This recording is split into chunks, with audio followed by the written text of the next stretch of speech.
നല്ല വേദനയായിരിക്കും ഇതുകൊണ്ടുള്ള അടി കിട്ടിയ. ആ സമയത്ത് നിന്റെ നിലവിളി പുറത്താരും കേൾക്കാൻ പാടില്ല. ഇന്ന് നിന്റെ ഒരു കാലേ ഞാൻ എടുക്കുന്നുള്ളൂ. നിന്റെ ഏട്ടൻ സാധാരണ മനുഷ്യരെ പോലെ നടക്കുമ്പോ നിന്റെ വീട്ടിൽ കണ്ണൻ സാർ ഉപയോഗിച്ചിരുന്ന ആ വീൽ ചെയർ ഉണ്ടല്ലോ, അതൊരധിക പറ്റാവരുത്. അതുകൊണ്ട് ആർക്കെങ്കിലും ഒരു പ്രയോജനം വേണ്ടേ? അത് നിനക്കായിക്കോട്ടെ. എന്താ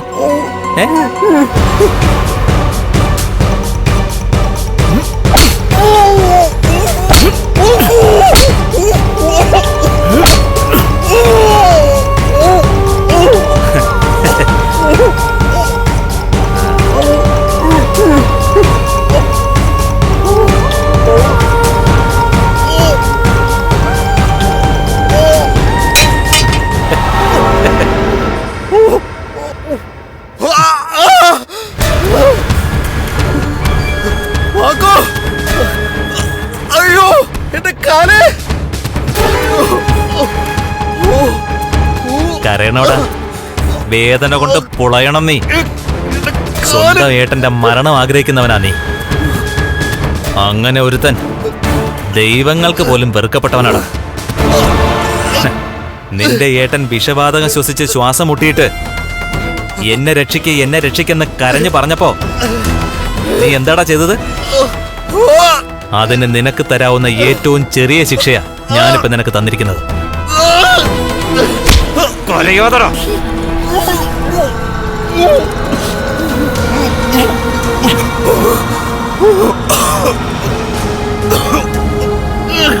നിന്നെ കൊന്ന് ഏതെങ്കിലും പുഴയിൽ കെട്ടി താഴ്ത്തേണ്ടതാ.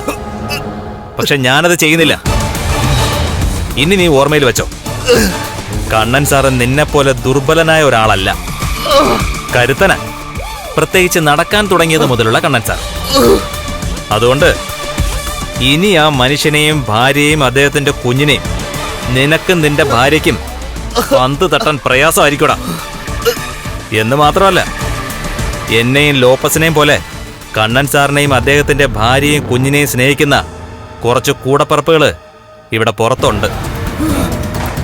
അതുകൊണ്ട് അവരുടെ ദേഹത്തിന് ഒരു നുള്ളു മണ്ണ് നുള്ളിയിട്ട് നീയൊക്കെ മണ്ണിനടിയിലായിരിക്കും.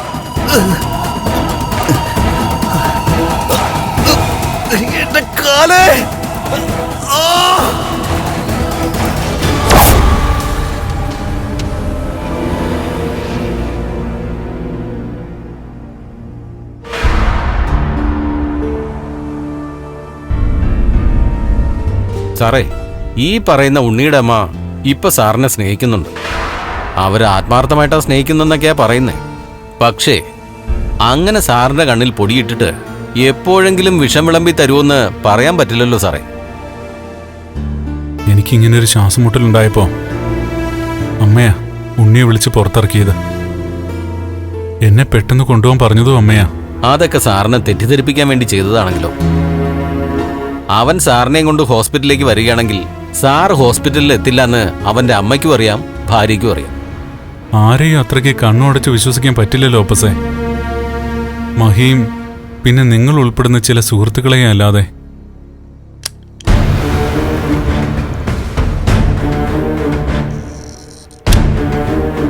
എന്തായടാ, അവനെ തവിടുപൊടിയാക്കിയോ? അവനെ മാത്രമല്ല, അവനെ സഹായിച്ച രണ്ടുപേരുണ്ട്. അവരും ചോര തുപ്പിയിട്ടുണ്ട്. എന്റെ സാറേ, ഇവിടെ അത്യാവശ്യം അറിയപ്പെടുന്നൊരു ഗുണ്ടയുണ്ട്. എന്നെ നല്ല പേടിയാ അവന്. അവനാ ഒരു ഇലക്ട്രോണിക് വിദഗ്ധനെയും കൊണ്ട് സാറിന്റെ വീട്ടിലെത്തിയത്, എസിക്കകത്ത് വിഷം നിറയ്ക്കാൻ. എന്തായാലും അവന്മാരുടെ എല്ലാം വിഷം ഇറങ്ങിയിട്ടുണ്ട്. പിന്നെ സാർ ഇവിടെ നിന്ന് ഡിസ്ചാർജ് ആയി പോകുമ്പോ സാറിനൊപ്പം വേറൊരാളും കൂടി ഉണ്ടാവും. അതാരാ? അതൊക്കെ സാറിന് ഡിസ്ചാർജ് ആവുന്ന സമയത്ത് കാണാം. ഇടാ, ഉണ്ണി എന്ത് ചെയ്തടാ? അവനെ തൂക്കിലേറ്റിയാലും കുഴപ്പമില്ല. അങ്ങനെ പെട്ടെന്ന് തൂക്കിലേറ്റിയ അവൻ ചെയ്ത പാപത്തിന് പരിഹാരമാവോ ലോപ്പസേ? അവനൊക്കെ നീറി നീറി വേണ്ട ഈ ഭൂമിയിൽ നിന്ന് പോവാൻ. ശ്വാസം കിട്ടാതെ ഞാൻ കിടന്ന് പിടയുമ്പോ, നിലവിളിക്കുമ്പോ അവനത് കണ്ട് ആസ്വദിക്കായിരുന്നു. എന്റെ സാറേ, എല്ലാത്തിനും നന്ദി പറയേണ്ട ദൈവങ്ങളോടാ. ഞാൻ ആ സംഭവം നടക്കുന്നിടത്തേക്ക് വരുന്നതിന് മുമ്പ് അമ്പലത്തിലായിരുന്നു. അവിടെ ഇരുന്ന് കുറച്ച് സമയം ധ്യാനിച്ചതിന് ശേഷമാണ് ഞാൻ എൻ്റെ വീട്ടിലേക്ക് പുറപ്പെട്ടത്. അത് ഭാഗ്യമായി. സാറിനെയും മഹാലക്ഷ്മിയെയും സാറിൻ്റെ കുഞ്ഞിനെയൊക്കെ രക്ഷിക്കാൻ ഞങ്ങൾ ചിലർ മാത്രമല്ല, നമുക്ക് കാണാൻ കഴിയാത്ത പല ശക്തികളും ഞങ്ങളുടെ കൂടെയുണ്ട് സാറേ. അത് ഇത്രയും നാളായിട്ടും സാറിനെയും സാറിൻ്റെ കുടുംബത്തെ ദ്രോഹിക്കുന്നവർക്ക് മനസ്സിലായിട്ടില്ല.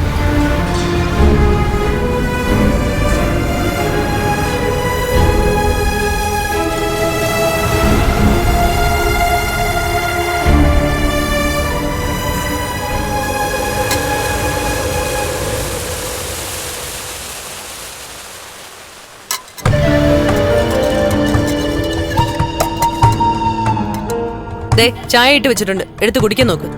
അല്ലമ്മേ, ഞാൻ ഉണ്ണിയേട്ടനെ രാവിലെ എഴുന്നേറ്റപ്പോ തൊട്ട് വിളിക്കുക, ഇതുവരെ എടുത്തിട്ടില്ല. അവരുടനെ വരുമെന്നും പറഞ്ഞ് കണ്ണൻ എന്നെ വിളിച്ചായിരുന്നു. കണ്ണൻ ഡിസ്ചാർജ് ആയി. അതിന് ഉണ്ണിയേട്ടൻ എന്താ ഫോൺ എടുക്കാത്തെ? അതെന്താന്ന് ഞാൻ എങ്ങനെ അറിയുന്നേ? കണ്ണേട്ടനെ വിളിച്ചപ്പോ ഉണ്ണിയേട്ടനെ പറ്റി എന്തേലും പറഞ്ഞായിരുന്നോ? അവനെ പറ്റി ഞാൻ ചോദിച്ചിട്ട് വേണ്ടേ പറയാൻ? കണ്ണനെ ഹോസ്പിറ്റലിലോട്ട് കൊണ്ടുപോയത് ഉണ്ണിയാണല്ലോ. അപ്പൊ കണ്ണ വരുമ്പോ കൂടെ ഉണ്ണി ഉണ്ടാവും.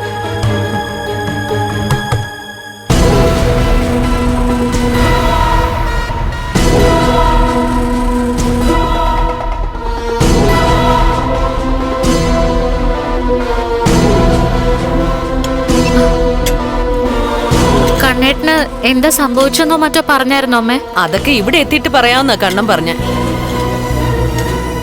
ആ മുറിക്കകത്തെ എന്തോ കുഴപ്പമുണ്ട്.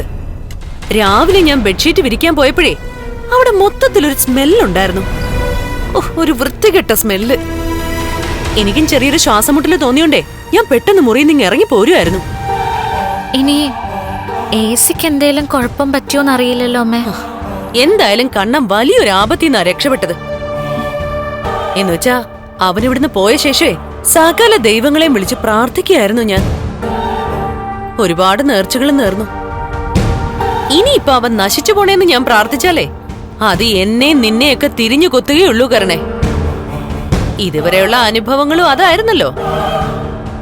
രാവിലെ കുളി കഴിഞ്ഞ് ഞാൻ നേരെ പോയത് പൂജാമുറിയിലേക്കാ. മഹാലക്ഷ്മി പ്രാർത്ഥിക്കുന്ന അയ്യപ്പ വിഗ്രഹത്തിന്റെ മുന്നില് വിളക്ക് കൊളുത്തി പ്രാർത്ഥിക്കാൻ. അത് കണ്ണനും കണ്ണന്റെ അച്ഛനുമേ അപകടം ഉണ്ടായ സമയത്ത് കണ്ണന്റെ കയ്യിൽ നിന്ന് തെറിച്ചുപോയ വിഗ്രഹമാ. അതാ ലക്ഷ്മിക്ക് കിട്ടിയത്. അതുകൊണ്ട് അവരൊക്കെ പറയുന്ന പോലെ ജീവനുള്ള അയ്യപ്പനാ ഇവിടുത്തെ പൂജാമുറിയിൽ ഇരിക്കുന്നത്. അതിന്റെ മുന്നിൽ വിളക്ക് കൊളുത്തി പ്രാർത്ഥിച്ചാലേ നിനക്ക് നല്ലതേ വരൂ. ആ, ഓർമ്മയുണ്ടല്ലോ ഒരിക്കൽ സംഭവിച്ചത്. എന്താന്നോ? എടി, നീ ഉണ്ണിക്കൊപ്പം പോയി ആ വിഗ്രഹം ആറ്റിലെറിഞ്ഞായിരുന്നല്ലോ. എന്നിട്ടത് കൃത്യമായി തിരിച്ച് പൂജാമുറി തന്നെ എത്തിയില്ലേ? അതുകൊണ്ടാ കരുണേ ഞാൻ പറഞ്ഞത് ആ വിഗ്രഹത്തിന് ജീവനുണ്ടെന്ന്.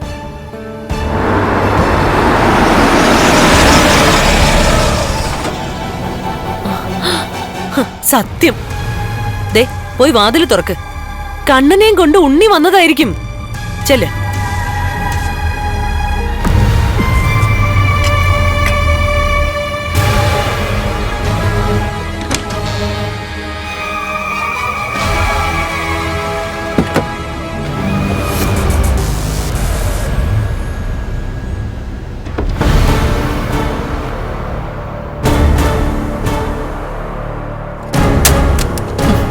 അയാൾ ആരോഗ്യത്തോടെ മടങ്ങി വന്നിട്ടുണ്ട്.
എന്താ പറ്റിയേ?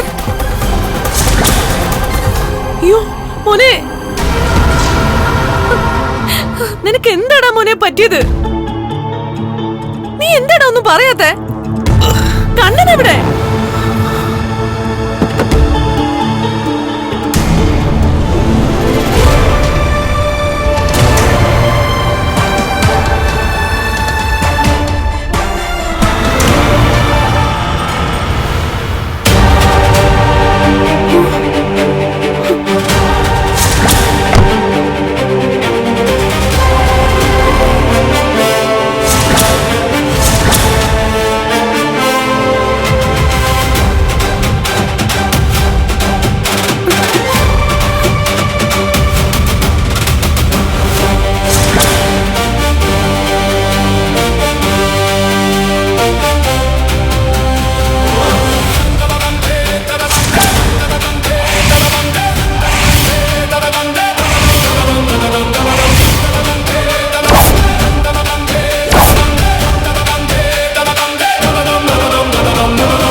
ഞാൻ നടന്നു തുടങ്ങിയപ്പോ ഇവൻ വീൽ ചെയറിലായി.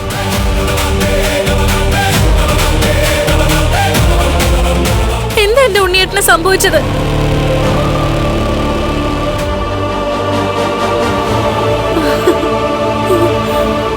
മോനെ, ഒരേ സമയം സന്തോഷവും ദുഃഖവും ആണല്ലോ. നീ എപ്പോഴാ മോനെ നടന്നു തുടങ്ങിയ? നടന്നു തുടങ്ങിയിട്ട് കുറെ ആയമ്മേ.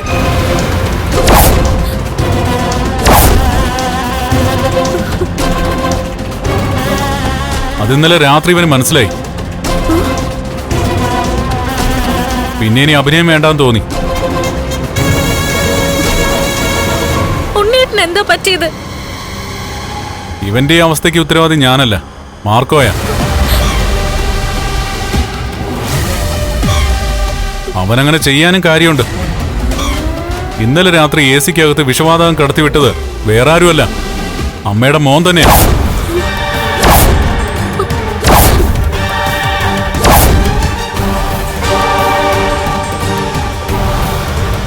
അതിന് ഇവൻ ഇവിടെ ആൾക്കാരെ വരുത്തിയിരുന്നു. എല്ലാത്തിനും ഇവളും സാക്ഷിയായിരുന്നു.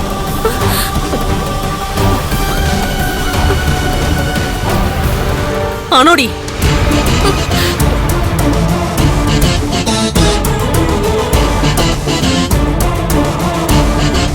ഇന്നലെ എ സിക്കകത്ത് വിഷവാതകം നിറച്ചത് ഇവന്റെ നിർദ്ദേശപ്രകാരം ഇവിടേക്ക് വന്ന 2 ക്രിമിനൽസാ.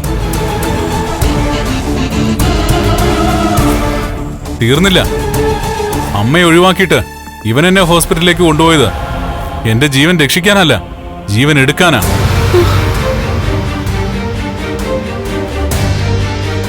ആ സമയത്ത് അവൻ കാർ കേടാക്കി. അതിനകത്തിരുന്ന് ഞാൻ മരിക്കുമെന്ന് തോന്നി. വളരെ പണിപെട്ട കാറിൽ നിന്ന് ഞാൻ പുറത്തിറങ്ങിയത്. അപ്പോഴാണ് ഞാൻ നടക്കുന്ന കാര്യം ഇവന് മനസ്സിലായത്. അതോടെ ഇവന്റെ സമനില തെറ്റി. എന്നെ റോഡിലിട്ട് തീർക്കാൻ നോക്കി.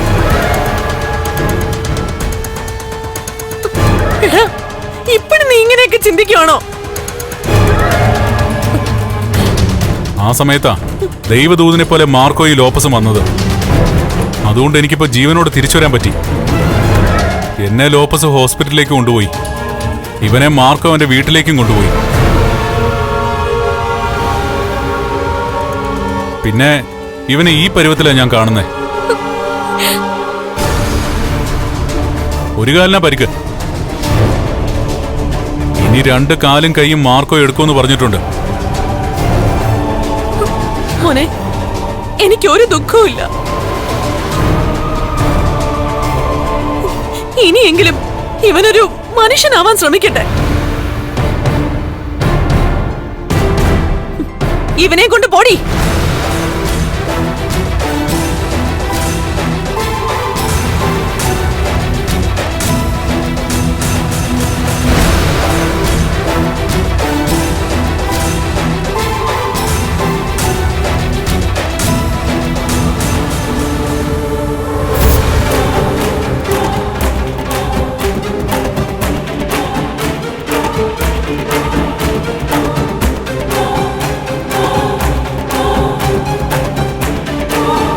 മോനെ, ഇതിനകത്ത് എനിക്ക് ഒരു പങ്കുമില്ല മോനെ. അതിന് അമ്മയ്ക്ക് പങ്കുണ്ടെന്ന് ഞാൻ പറഞ്ഞോ? പക്ഷെ ആൾക്കാരുടെ സ്വഭാവം മാറുന്നത് മിനിറ്റുകളും ഉണ്ടാ. അതുകൊണ്ട് ഭയമല്ല എനിക്ക്, വല്ലാത്തൊരു നിരാശയാ, വേദനയും. എന്തായാലും മോൻ നടന്നു തുടങ്ങിയല്ലോ. അത് തോമസ് സാറിന്റെ മിടുക്ക, അല്ലെങ്കിൽ അദ്ദേഹത്തിന്റെ കൃപയാ. കഴിഞ്ഞ 1.5 വർഷമായിട്ടാ അദ്ദേഹമായിട്ടുള്ള പരിചയം. അതുപോലെ തന്നെ മാർക്കോയായിട്ടും അങ്ങനെ തന്നെയാ. പക്ഷേ അവരൊക്കെ സ്വന്തം കൂടപ്പിറപ്പിനെ പോലെ എന്നെ മഹിയേം കൊണ്ടു നടക്കുക. പക്ഷേ കൂടപ്പിറപ്പായവൻ എങ്ങനെ വീട്ടിലെ അംഗങ്ങളുടെ എണ്ണം കുറയ്ക്കാന്നാ നോക്കുന്നത്. എന്റെ കാലിന് സ്വാധീനം വന്നതിന് ശേഷമാ മഹിയുമായിട്ട് ഞാൻ ദാമ്പത്യബന്ധം തുടങ്ങിയത്. അതിനുശേഷം അവൾ പ്രഗ്നന്റ് ആയത്.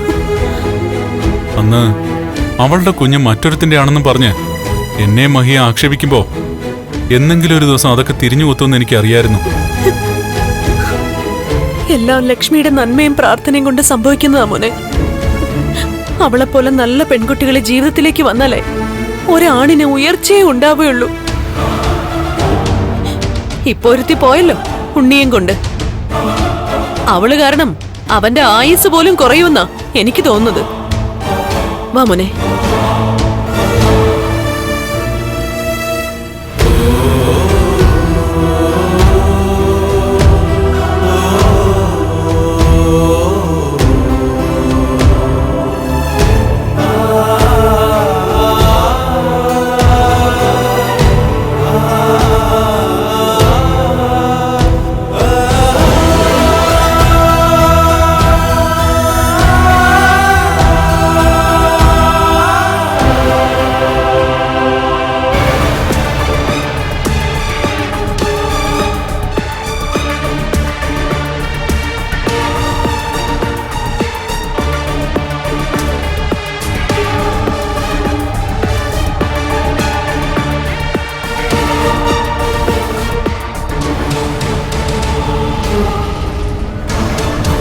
അയാൾ നടന്നു തുടങ്ങിയിട്ട് നാള് കുറയായി. ഇപ്പൊ ഞാനാ വീൽ ചെയറിലായത്. തലനാരഴയ്ക്ക് പഴച്ചുപോയി. ഇവിടുന്ന് മാർക്കോ അവന്റെ കൂട്ടുകാരും വന്നതെന്ന് എനിക്കറിയില്ല. ഞാൻ പറഞ്ഞല്ലോ, പൂജാമുറിയിൽ ഇരിക്കുന്ന അയ്യപ്പ സ്വാമിക്ക് നല്ല ശക്തി ഉണ്ടെന്ന്. ഇതുപോലെ എത്ര തവണ അവര് രക്ഷപ്പെട്ടിരിക്കുന്നു. അയാളുടെ അസ്ഥി കടലിൽ കൊണ്ടുപോയി ഒഴുക്കിയിട്ട് ആ അയ്യപ്പ വിഗ്രഹം ഒഴുക്കാനിരുന്നല്ലേ. എന്നിട്ടിപ്പോ എന്തായി? നിങ്ങളുടെ അസ്ഥി ഒഴുക്കാതിരുന്നത് ഭാഗ്യെന്ന് കരുതിക്കോ.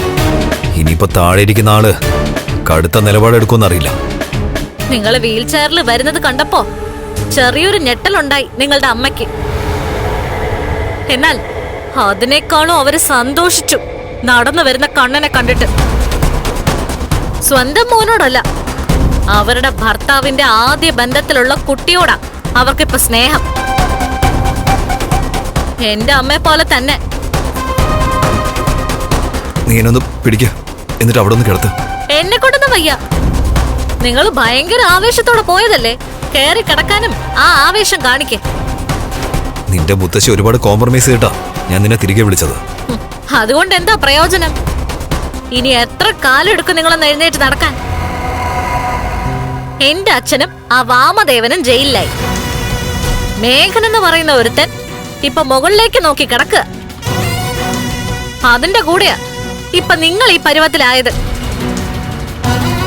പിന്നൊരു ഗുണമുണ്ട് കേട്ടോ, ഒരു പിശുക്കനായ നിങ്ങളുടെ കാലൊടിഞ്ഞെങ്കിലും ഒരു വീൽ ചെയർ ലഭിച്ചു. ചേട്ടന്റെ വീൽ ചെയർ ഇപ്പോ അനിയൻ ഉപയോഗിക്കാൻ പറ്റി. ഒരു ഭർത്താവ് തളരുമ്പോഴാ ഭാര്യയുടെ തണല് വേണ്ടത്. ഞാൻ ഈ തൽക്കാലം ഒന്ന് വീട്ടിലേക്ക് പോവാ. അത് കഴിഞ്ഞ് തിരിച്ചു വരുമ്പോ ഒരു തണൽ മരവും കൊണ്ടുവരാം. അപ്പൊ പിന്നെ കൂടുതൽ ആശ്വാസമായിരിക്കും. നീ എന്താടി എന്നെ കളിയാക്കുവാണോ? നിങ്ങളാ എന്നെ കളിയാക്കുന്നത്. കല്യാണം കഴിഞ്ഞ് നിങ്ങൾക്കൊപ്പം വന്നപ്പോ എന്തൊക്കെയോ നേടിയെന്നുള്ള അഹങ്കാരമായിരുന്നു എനിക്ക്. എന്നാ ഇപ്പോ എന്റെ ജീവിതം വെറും വട്ടപൂജ്യമായി. ഇനിയൊരു വരവുണ്ട്, നൂലുകെട്ട് കഴിഞ്ഞിട്ട്, ലക്ഷ്മിയുടെ മകളുടെ. അതൊക്കെ കണ്ടു നിൽക്കാൻ പറ്റൂന്ന് എനിക്കറിയില്ല. നിങ്ങൾക്ക് കണ്ണേട്ടനെയും മഹാലക്ഷ്മിയെയും എന്തെങ്കിലും ചെയ്യാൻ ഉദ്ദേശം ഉണ്ടെങ്കിൽ ആദ്യം ആ മാർക്കോയെ അവന്റെ കൂട്ടുകാരനെ നശിപ്പിക്കണം. അവര് ജീവിച്ചിരിക്കുന്നിടത്തോളം കാലം ശത്രുക്കളെയൊന്നും തൊടാൻ പോലും പറ്റില്ല. എടി നിനക്കിപ്പോ എന്നെ ഇവിടെ നിന്ന് പിടിച്ച് കടത്താൻ പറ്റുമോ ഇല്ലയോ? താഴെ ഇരിപ്പുണ്ടല്ലോ അമ്മയും ചേട്ടനും ഒക്കെ, അവരോട് പറ. ഡി, കരുണേ കരുണേ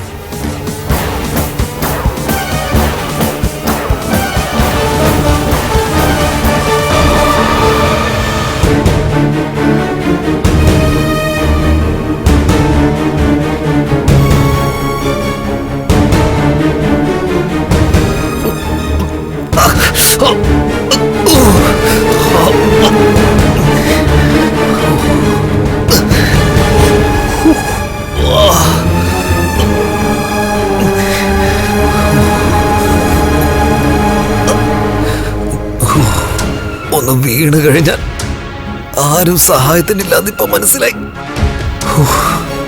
ആരോഗ്യമുള്ള ശരീരത്തിന് എല്ലാവരും സ്നേഹിക്കുന്നത്.